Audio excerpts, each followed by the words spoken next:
If ESPN fired me today, I wouldn't lose no sleep. You know why? Because somebody in Boston would hire. Kendrick Perkins, however, might finally be facing the music for his unfiltered on-air declarations. These consequences had nothing to do with his basketball takes. No, this firestorm was a head-on collision with the undisputed face of the network itself, Stephen A. Smith. To understand the explosion, one must trace the escalating friction between these two titans and the corporate giant ESPN that both employs and contains them. The tension first sparked when Kendrick Perkins joined ESPN back in 2019, having just stepped away from a grueling 14-season career, a 2008 championship ring on his finger. Smith, by contrast, was an institution embedded at the network since 2003 and forged in the competitive world of Philadelphia print journalism before producers fatefully paired them on First Take. The deep philosophical divide between them truly fractured during the isolation of the 2020 NBA bubble season. Perkins communicated in the raw language of the locker room, his arguments built on the foundation of sweat bruises and the unwritten laws of the court. Smith countered from the polished perspective of a media mogul crafting sweeping narratives and dissecting star power. He wielded an animated theatrical brand of rhetoric designed for mass appeal, making him a performer to Perkins's blunt force analysis. The audience felt the clash instantly. By May of 2021, that simmering tension boiled over during a debate about the Brooklyn Nets, with Perkins dismissing Smith's fascination with the super team as baseless hype. Smith fired back, launching an attack on Perkins's objectivity when it came to constructing a championship-caliber roster. On March 15, 2022, the arena for their conflict became the MVP race between Nikola Jokic and Joel Embiid.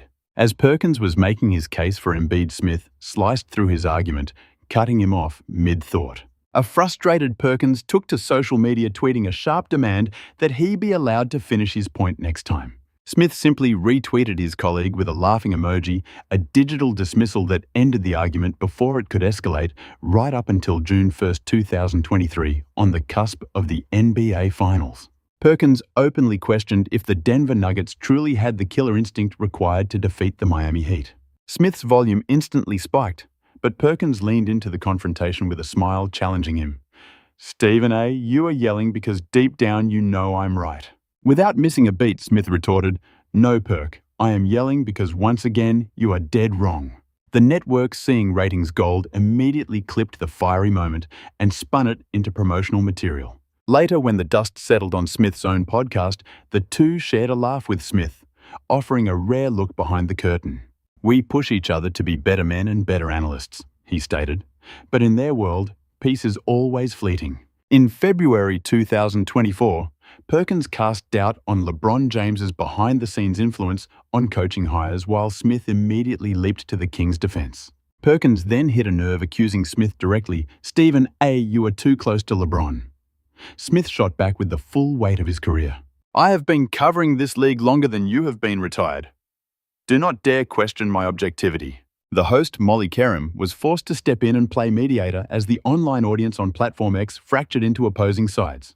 Some championed Perkins for his raw, unfiltered perspective, while others defended Smith's journalistic legacy and sheer longevity. Significantly, neither man issued an apology, and yet they appeared on the very next broadcast without a trace of animosity. The entire turbulent cycle from ignition to resolution had completed its course in less than 24 hours. By July of 2024, their battleground had shifted to the Team USA Olympic roster, with Perkins fiercely advocating for the younger generation to get minutes. Smith argued for veteran leadership, but then the script flipped. Perkins cut him off, seizing control of the airwaves. "Let me talk, Stephen." A master of on-air drama. Smith paused, allowing a heavy silence to fill the studio before he finally ceded the floor.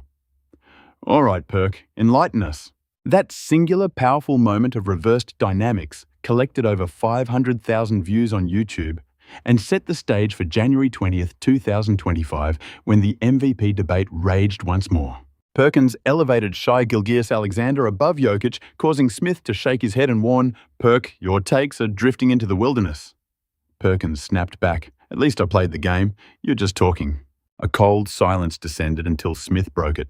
"Respect the resume, Perk." Online legends of the game, including Shaquille O'Neal, publicly backed Perkins, reaffirming the sacred bond of the player brotherhood. It was the ultimate credential argument, a sentiment that cuts deep for anyone who has ever stepped onto an NBA court. Smith later addressed the blow-up on his own show, attempting to smooth it over. But it is all love. Then on March 10, 2025, the conversation turned away from the athletes and onto the media itself. Perkins aimed his criticism directly at his colleague, declaring, "Stephen A., you are part of the problem." Smith shot back with his trademark confidence, "I am the solution. The ratings prove it." The exchange, which ended in a high five, was praised by industry watchdogs as refreshingly honest, a meta-commentary, acknowledging that the two men are both partners and rivals in a format that feeds on their conflict. And then came the breaking point, February 2026. On the 8th of the month, Perkins stated with stoic resolve on NBA Countdown, "If ESPN fired me today, I would lose no sleep." Just 2 days later, on February 10th, in the middle of a discussion about a brawl, Perkins looked at Smith and told him to fix your attitude. Smith simply chuckled. "You're the one getting heated?" "Perk," Smith retorted with a laugh. But the moment, perfectly staged for ESPN's highlight reels, showed none of the real fractures forming behind the curtain. Just days earlier, Perkins had let slip a revealing comment suggesting someone in Boston would offer him a job if things went south. A remark rich with irony for Celtics fans who remembered his alleged exile from the team. But this has become their signature rhythm. Perkins launches an attack. Smith parries the volume, escalates the clip, catches fire online, and the very next morning, they settle back into those chairs to go to war once more. Observers at the Ringer have compared their dynamic to a pro wrestling script, a spectacle of choreographed animosity engineered to keep the audience captivated. Bleacher Report posed the crucial questions. Does this theatrical conflict devalue serious sports analysis? Does it push away the purist who values substance more than spectacle? The viewership numbers, however, provide a resounding no. Smith continues his reign as the network's top-paid personality, while Perkins locked in a massive contract extension in 2024. The friction isn't a flaw in the machine. It is the machine. As Perkins himself admitted in a 2025 GQ feature, "Stephen A. challenges me and I challenge him. That's why we work." Their joint efforts in charity, like the 2024 NBA Cares initiative, serve as proof that their on-screen battles are founded on a deep and abiding professional respect. Yet a storm of real controversy seems to shadow Kendrick Perkins everywhere he turns, a darkness he cannot seem to shake. The public furor demanding his removal from the airwaves didn't start with Stephen A. Smith. The problem has roots that go far deeper, a pressure that has been intensifying for years.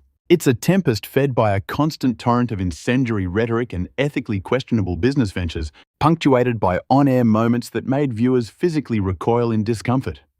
The tipping point, the moment the floodgates finally burst, came in March of 2023. Seated on the first take set, Perkins lobbed a grenade declaring that 80% of the league's MVP voters were white, and insisting that this racial imbalance was skewing the vote in favor of players like Nikola Jokic, Steve Nash, and Dirk Nowitzki. The explosion was immediate and devastating, shattering the typical cadence of sports talk. J.J. Redick, sitting directly across from him, visibly seething with frustration, immediately challenged Perkins for implying that white voters were motivated by racism over pure basketball evaluation. Even Charles Barkley from the TNT studio felt compelled to condemn the statement with his trademark bluntness, calling it asinine, silly, and stupid. In a highly unusual move, ESPN was forced to issue an on-air correction the very next day, with Molly Kerem clarifying that the voting committee was not only diverse, but that its composition was a matter of public record.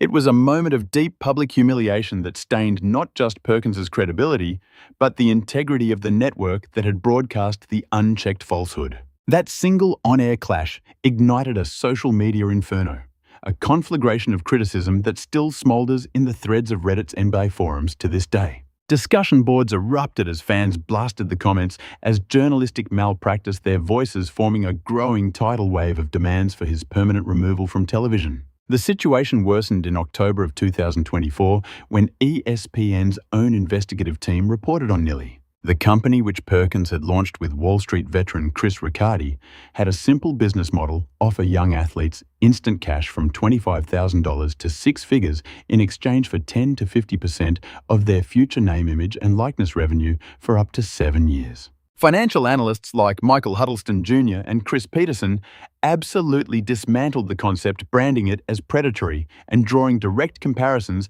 to high-interest loan schemes designed to ensnare financially unsophisticated kids. By structuring the deals as licensing agreements instead of loans, the company had created a clever loophole to dodge repayment laws if an athlete's career failed, while also bypassing essential consumer protection laws. The fine print was tilted heavily in Nilly's favor, giving the company the authority to void a contract if an athlete's reputation ever took a hit, while offering absolutely nothing to help those same kids actually secure the endorsement deals they desperately needed.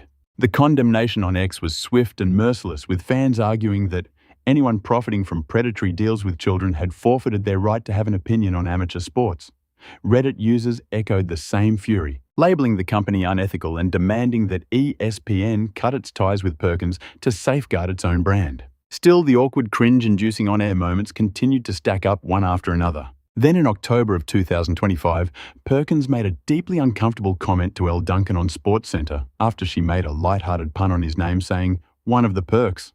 Perkins, failing to grasp the joke, replied with, "What you need ibuprofen for when you can have a perk?" Duncan froze, visibly stunned, before she managed to reply, "I literally can't stand you and I love you." It was a desperate scramble to neutralize a moment that was already radiating with palpable awkwardness. The internet, however, saw something far more sinister at play, with users on X suggesting he was either intentionally trying to get fired or was simply making his female colleagues profoundly uncomfortable.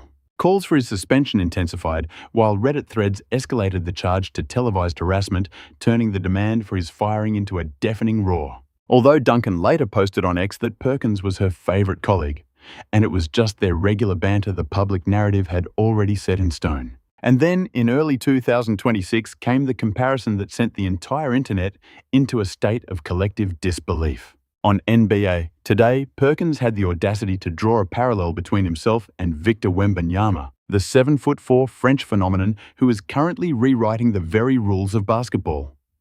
The surrounding context was irrelevant. The mere suggestion was so profoundly absurd that the online basketball community met it with the scorn it deserved. The backlash was nothing short of thermonuclear, as platforms like X erupted with demands to finally permanently remove him from the air. It served as the latest piece of evidence in a long history of incompetence that fans had been documenting with the focus of prosecutors. People instantly remembered his claim that the Minnesota Timberwolves were tanking games to get their coach fired, only to see the team win just days later. It became just one more item in the public's growing file of his blunders. His commentary on Kawhi Leonard's possible retirement drew harsh condemnation from both Draymond Green and Baron Davis model. The audacity was staggering, especially from a man who scraped by on a mere 2.5 points per game in the twilight of his career. On the Road Trippin' podcast, Perkins confessed to shattered relationships with icons like LeBron James and Kevin Durant, pinpointing his attacks on Bronny James's draft prospects as the breaking point. But the public heard less of a heartfelt confession and more of a self-serving lament. Still, through every firestorm, Perkins maintained a defiant, almost performative stance, which peaked during a February 2026 appearance on NBA Countdown. There, he declared with unshakable confidence, "If ESPN fired me today, I would lose no sleep. Somebody in Boston would hire me." It was a line meant to project power, but the world took it as a dare. In a matter of hours, Reddit and X erupted with a tidal wave of memes, fan-made wish lists and ticking clocks, all counting down to the day his prophecy might be fulfilled. But the roots of this animosity burrow far deeper than most casual fans realize. Flashback to the 2021 NBA Finals, where Perkins notoriously relegated Milwaukee Bucks titan Giannis Antetokounmpo to the role of Robin, anointing his teammate Chris Middleton as the true Batman. He was in essence claiming the reigning Finals MVP was merely a supporting actor in his own championship story. That hot take didn't just ruffle a few feathers among Bucks fans, it ignited a firestorm of pure fury with consequences that went far beyond irate social media posts. Perkins later admitted on Road Trippin' that the backlash escalated into a terrifying ordeal, with one fan threatening the lives of his wife and children. The situation grew so dire that ESPN's security team had to intervene, hunt the individual down, and see to it that he was arrested. In a separate incident, ESPN was forced to command Perkins alongside Dan Orlovsky and Mina Kunis to cut all ties with Papaya Gaming, a dubious solitaire application. This only hardened the perception that his side hustles were becoming a significant risk to the network's credibility. By April of 2025, he was cornered, his public image hanging by a thread. After getting tangled in a fabricated story about an NBA honors boycott, his world collapsed when leaked audio completely contradicted his claims, triggering a massive wave of mockery on X and pouring fuel on the public's demands for his firing. Even his connection to the Boston Celtics, the team for which he once poured his heart and soul, had soured into a cautionary tale of alienation after he unleashed a vicious verbal assault on head coach Joe Mazzulla. The insult was so bizarrely savage, it was impossible to forget. If you were to extract his brain and transplant it into a bird, that creature would immediately fly backward.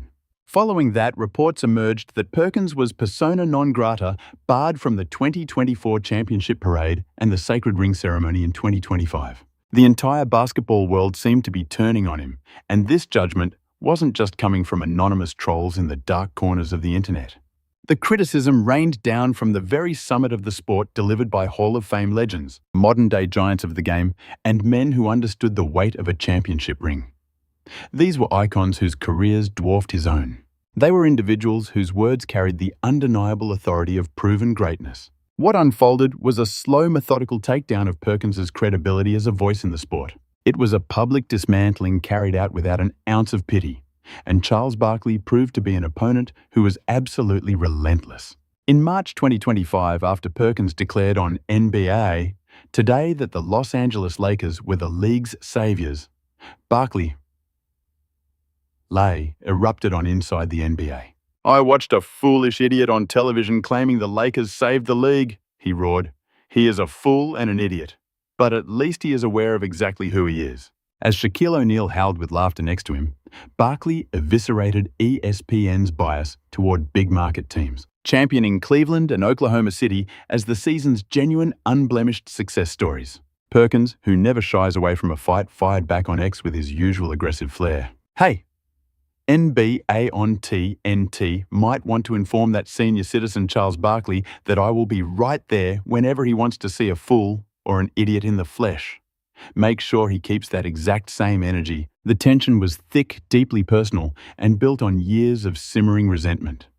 Barkley had long since coined a term for what he saw the ESPN disease, PPN. He defined it as an affliction where analysts feel compelled to spew inflammatory opinions just for the sake of it, a diagnosis he had repeatedly and publicly applied directly to Perkins. When peace was finally brokered, it happened quietly through back-channel communications. By June of 2025, with Barkley preparing to jump ship to ESPN, Perkins appeared on The Stephen A. Smith Show and explained how the relationship was mended. He shared that his wife was the one who pushed him, encouraging him to reach out through their mutual friend Michael Wilbon. That initial contact blossomed into a text exchange where Barkley finally offered an olive branch, writing, "Big Perk, you are doing an outstanding job. We should not be trading blows during the NBA Finals. Man, let us link up and break bread." Perkins later summed up the resolution with his typical bluntness: "It wasn't nothing but some pork chops when we finally squashed it." His clash with J.J. Redick, however, was a battle of a different kind. One fought not with insults, but with intellect. On First Take in March of 2023, Redick calmly took apart Perkins's claims of racial bias with the cold precision of a prosecutor's closing argument. "What you are actually implying," Redick stated, locking eyes with him, "is that the white voters who cast ballots for the NBA are racist, that they inherently favor white players. We all know exactly what you implied the other day." It was branded as the single most cringe-worthy take Kendrick Perkins had ever put into the world. The carefully selected statistics were systematically broken down, exposing the cavernous holes in his entire narrative. The sheer absurdity was glaring.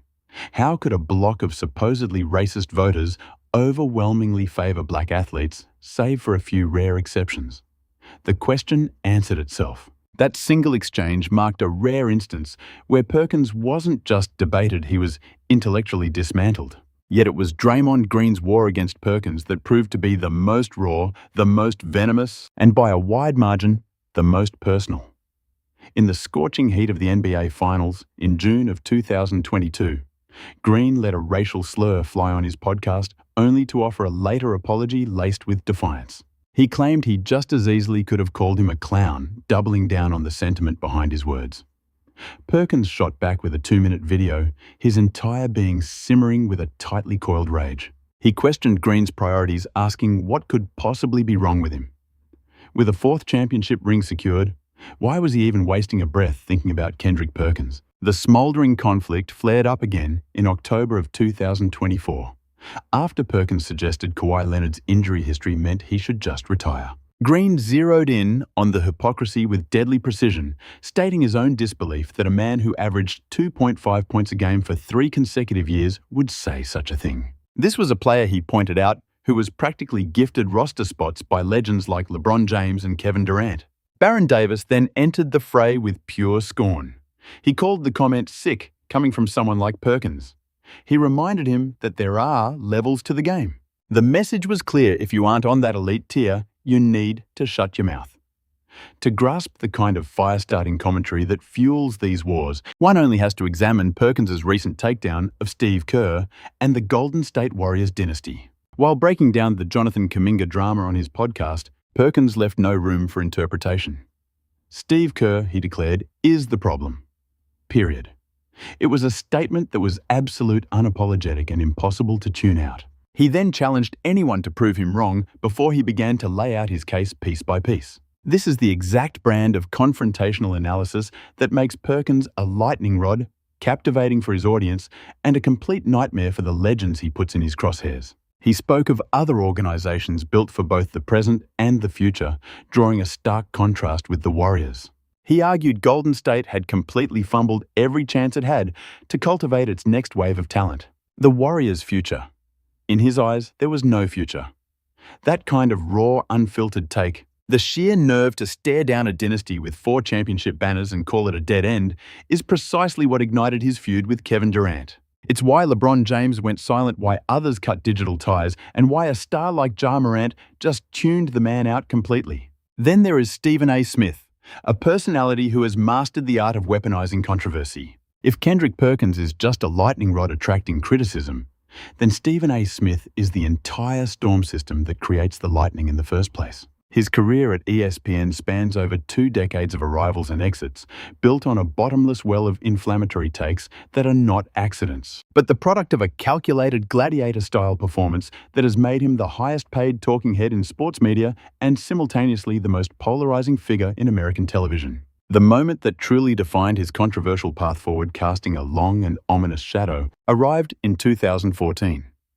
The nation was grappling with the Ray Rice domestic assault case, and on the set of First Take, Smith waded into treacherous waters. He insinuated that women bear some responsibility for preventing the violence that is inflicted upon them. He advised against provoking a violent response, a comment that was instantly and ferociously condemned by the public as textbook victim blaming. The pushback came from his own colleague Michelle Beadle, who publicly denounced his remarks, forcing ESPN to issue a 1-week suspension. He delivered an apology, but that single week off the air created the playbook he would use to survive every controversy that followed. Smith would detonate a rhetorical bomb, endure the initial onslaught of criticism, and then pivot to a more carefully worded defense. In the end, he would always emerge from the firestorm not just with his position at the network intact, but with his influence seemingly magnified by the very chaos he created. This was hardly his first time navigating such dangerous territory. As far back as 2010, he had defended Floyd Mayweather against domestic abuse allegations, dropping the line, "Men ain't wrong always," which drew intense scrutiny but resulted in no formal discipline. By 2015, he tripped up again, making a joke, suggesting female soccer players were more worried about their hair than winning. The remark was branded sexist, forcing him to issue a quick apology online. But it is his public battles with the athletes themselves where the conflict becomes most explosive and the drama turns personal. His Cold War with LeBron James reached its boiling point in March of 2025, erupting in a courtside confrontation at Madison Square Garden. That was the night the King famously told Smith to keep his son's name out of his mouth. Smith had used his massive platform on First Take to deliver a brutal assessment, declaring that Bronny James was in the league for one reason only: his father's name. He stared down the camera, speaking directly to LeBron as one father to another, and pleaded with him to end the entire charade. Smith, ever the showman, later broke down that very confrontation, pointing out with suspicion how its timing perfectly coincided with news of his own contract, implying the whole thing was staged. He aired his complaints on the podcast circuit, telling Gilbert Arenas that LeBron's move was weak, and later suggesting to Ryan Clark that LeBron shows a racial bias in who he chooses to call out in the media. The feud with Kevin Durant didn't just appear out of nowhere. It ignited in 2015 over a bitter dispute about sources and loyalty. When Durant called his journalism into question, labeling him a fraud, the conflict turned intensely personal. Smith's on-air response became the stuff of legend. He delivered a chilling ultimatum directly into the camera. "You don't want to make an enemy out of me," a line that carried the weight of a seasoned mobster's warning. That piercing stare wasn't just for Durant. It was a clear message to any athlete who dared challenge his authority. When Durant joined the Warriors in 2016, Smith condemned it as the most cowardly act by a superstar in sports history, a judgment he has never walked back. A temporary ceasefire was brokered in a 2019 interview, but that peace was shattered in 2022, after Durant accused commentators like Smith, along with Skip Bayless and Shannon Sharpe, of corrupting the sport and distorting the very definition of greatness. Smith's counter was swift, declaring that figures like him were the unshakable pillars of the sports media world, a claim that sounded less like a defense and more like a raw assertion of power. Yet his public wars with players paled in comparison to the brutal personal battles he waged against his own colleagues.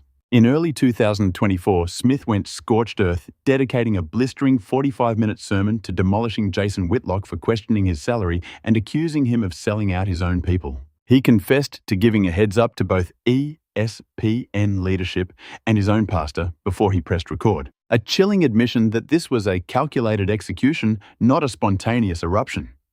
He then revealed a stunning detail from his contract, a specific clause that banned the network from ever putting him and Whitlock on the same broadcast. Proof the animosity had been formalized in corporate ink years earlier. The simmering feud with Michelle Beadle exploded again in late 2025, after a SiriusXM programming change saw his show take over her time slot. Beadle drew a line in the sand, flatly refusing to work in the same building and citing a promo for his show that ran just seconds after her final sign-off in 2019 as the ultimate insult. To her, the timing was a deliberate act of humiliation. The network signaled that her departure was not a loss, but merely a necessary step to make way for the main event. Smith fired back with relentless on-air takedowns, arguing that her complaints were just the sour grapes of a journalist whose career had stalled out. He chalked up her professional decline to a stank attitude, publicly branding her behavior as nothing short of pure evil. While Beadle had once called him a monster who traded his soul for celebrity, Smith dismissed her as an envious peer, watching his own star ascend into the heavens while hers burned out. But when Smith wades into the political arena, the public's reaction becomes far more severe, dragging his brand into a toxic new territory where the old rules of debate simply don't exist. In 2025, he casually dismissed the Jeffrey Epstein client list as something that had no impact on people's everyday lives. A statement so callous it sparked outrage and accusations that he was downplaying the horror of child abuse. Beadle's earlier damning assessment painted him as a grotesque monster of ego, a man who chased the spotlight while ignoring the substance of his work. From Smith's perspective, however, her words were just the bitter poison of someone left behind watching another's rocket ship disappear into the stratosphere. But his foray into political commentary has unleashed a far heavier and more dangerous type of blowback, pushing the limits of his empire far beyond the sports world and into a perilous new landscape where the rules of the game are utterly different. In 2025, he infamously waved away the obsession with the Jeffrey Epstein client list, claiming it was irrelevant to the real world, a moment of such profound detachment that it sent shockwaves through his fanbase. They saw it not as a practical viewpoint, but as a horrifying trivialization of heinous crimes against children. The response wasn't just disagreement. It was a full-scale revolt with fans organizing boycotts and condemning his take as not merely incorrect, but as morally bankrupt. He attempted to defend his position, insisting that most everyday Americans secretly felt the same way, caring more about their own struggles than distant scandals. But that excuse only threw gasoline on the raging inferno. It was within that same chaotic year that he made a wild accusation linking high-stakes sports gambling to a personal war being waged against him by Donald Trump. It was a claim so outlandish he was forced to retract it under immense pressure, one of the few times he ever retreated instead of doubling down. By the dawn of 2026, he was once again embroiled in a firestorm, this time defending himself against political blowback. He attacked the criticism of Bad Bunny's halftime performance, a move that launched a massive culture war in which he painted himself as the primary victim of a cancel campaign. He built a narrative that he was the one being persecuted, claiming powerful forces were trying to get him fired, framing himself as a martyr under a coordinated assault rather than an instigator who simply failed to read the national mood. A brutal analysis by Barrett Media in February of 2026 tore down this carefully constructed image of invincibility, arguing that his unwavering belief in his own untouchability could very well be the fatal flaw that brings his entire empire crashing down. And yet, through every controversy and scandal, his position at the network has not only been secure, it has been reinforced with titanium. With a contract reportedly valued at $100 million, he is no longer just on-air talent. He is the center of gravity for their entire sports media universe. He is the engine of the morning schedule and the kingmaker who launched careers like Kendrick Perkins, and the one indispensable anchor who allows the entire ship to sail through storms of controversy without ever having to alter its destination. But to truly grasp how he's remained on top, one must first examine the trail of discarded bodies from the network's own long and merciless history of public executions. For a decade, the company mastered a brutal, sudden, and indiscriminate cycle of termination, so often cloaked in scandal that an overnight career death was no longer a surprise. It had become an accepted part of the corporate machinery. Once the human element is removed, the numbers paint a picture of utter devastation. The media giant is hemorrhaging its reach, collapsing from a high of over 100 million homes 10 years prior to a shadow of just 67 million today. In April of 2017, the blade came down on nearly 100 employees, cutting loose industry giants like NBA insider Chad Ford, the tireless Mark Stein, and NFL veteran Ed Werder. That day was a bloodbath that made no distinction between on-air talent and the crews behind the scenes, claiming 20 souls at the Bristol headquarters alone. Personalities such as Britt McHenry and Jason Stark took to social media to confirm their own departures, burying their shock behind carefully crafted words of gratitude. The cruelty hit a sickening new level in June of 2023, when a corporate mandate to slash costs ended the careers of another 20 major figures. Among them was the legendary Susie Colbert, a woman who had poured 27 years of her life into the network, only to describe the end as heartbreaking, even as she stood tall proud of her long career in a field not always welcoming to women. Then came the story of Ashley Brewer, laid off just 7 days before she was to be married, who miraculously managed to express thanks, choosing to highlight her own growth and future path as she joined a roster of castoffs that resembled a Hall of Fame induction class. The list included titans like Jeff Van Gundy, Max Kellerman, Keshan Johnson, and Jalen Rose, along with Steve Young, Matt Hasselbeck, Todd McShay, and David Pollock. Leadership hid behind the cold, sterile language of operational adjustments, claiming the cuts weren't a reflection of talent, a meaningless comfort for icons stuffing their careers into cardboard boxes. Observers immediately saw through the facade, accusing the network of intentionally targeting its most seasoned voices, which fed the theory they were swapping institutional knowledge for younger, cheaper, digital natives. That suspicion felt confirmed when they signed Pat McAfee to an $85 million deal over 5 years while simultaneously firing the very veterans who were the company's living memory. And this story is incomplete without examining the political landmines that have sent so many packing. Consider Jamali Hill back in 2017, whose tweet calling the president a white supremacist ignited a firestorm that reached the White House itself and started the countdown to her inevitable exit. That incident established a terrifying new precedent for every person on the payroll, that a personal opinion on your own phone could be a career-ending detonation. But these massive layoffs represent just one piece of this grim narrative. A far more disturbing portrait of the company's rotten core comes into focus when you examine the terminations rooted in scandal. In August 2023, the axe fell on high-ranking executive Lee Fitting, who was fired after a thorough investigation into years of alleged misconduct. This was a man who ran the show, the creative force who made College Game Day a national Saturday ritual, and steered the juggernaut of Monday Night Football. But behind the gleaming awards, more than 20 women spoke of a poisonous and suffocating environment. Under his leadership, telling stories that were as chilling as they were detailed. There was a remark from 2012 that reduced a woman's value to a vulgar sexual suggestion based on how she drank a beer in a moment in 2014 when he patted his own lap. Offering it as a seat to a female co-worker, followed by texts in 2018 telling another employee she was hot. The situation grew so toxic that an informal warning system developed among staff who cautioned each other to never be in a room with him by themselves. He issued a denial of the most serious claims through a representative, and by January of 2024, he was already employed again, this time by the WWE. The saga of Sam Ponder introduced an entirely new layer to the conversation where the firing itself wasn't just the consequence of a scandal. It became the scandal. She was dismissed in August 2025, which concluded a 14-year tenure that included 9 seasons as the host of Sunday NFL Countdown, a position she had blazed a trail for as the first woman to ever occupy that anchor chair in 2017. She was a pioneer in an industry that had long preferred women on the sidelines with a microphone instead of in charge of the broadcast.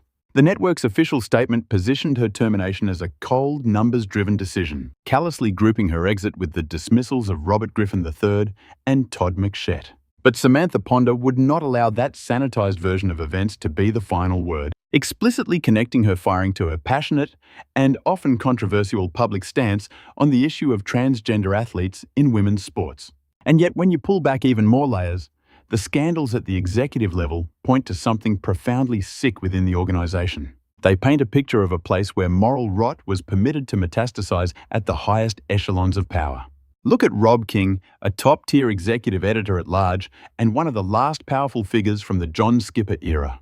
His career came to a sudden and dishonorable close, terminated by human resources after formal complaints of social media harassment were filed against him.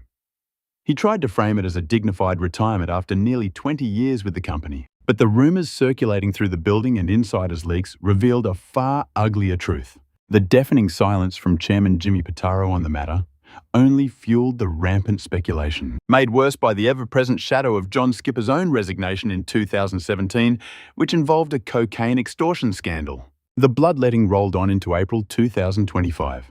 As Executive Director Christina Douglas was fired after a barrage of complaints from her staff. Her ouster was just one more in a relentless wave of firings that made the executive floor feel less like a command center and more like a revolving door spinning wildly off its hinges. The revolving door of exits fostered a deep, suffocating instability, a raw fear among those left behind that stood in violent contrast to the headlines celebrating Stephen A. Smith's colossal $100 million contract. A blistering report from February 2025 exposed the savage irony poisoning the network's soul. The rank-and-file workforce lived in constant fear of the axe, all while watching the company pour a king's ransom into a single on-air personality, forging a cruel caste system that made everyone else question their own value.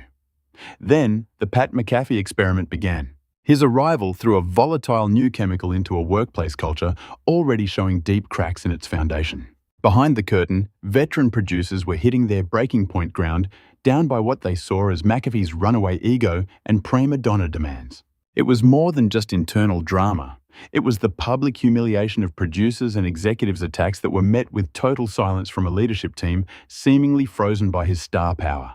McAfee even used his own show to brand former executive Norby Williamson, a rat accusing a top boss of trying to sink his show from the inside. The suits in the boardroom defended McAfee as a one-of-a-kind creative genius, but their protection only caused the silent resentment in the building to boil over, confirming what the Ringer would later dub ESPN's absolute year from hell.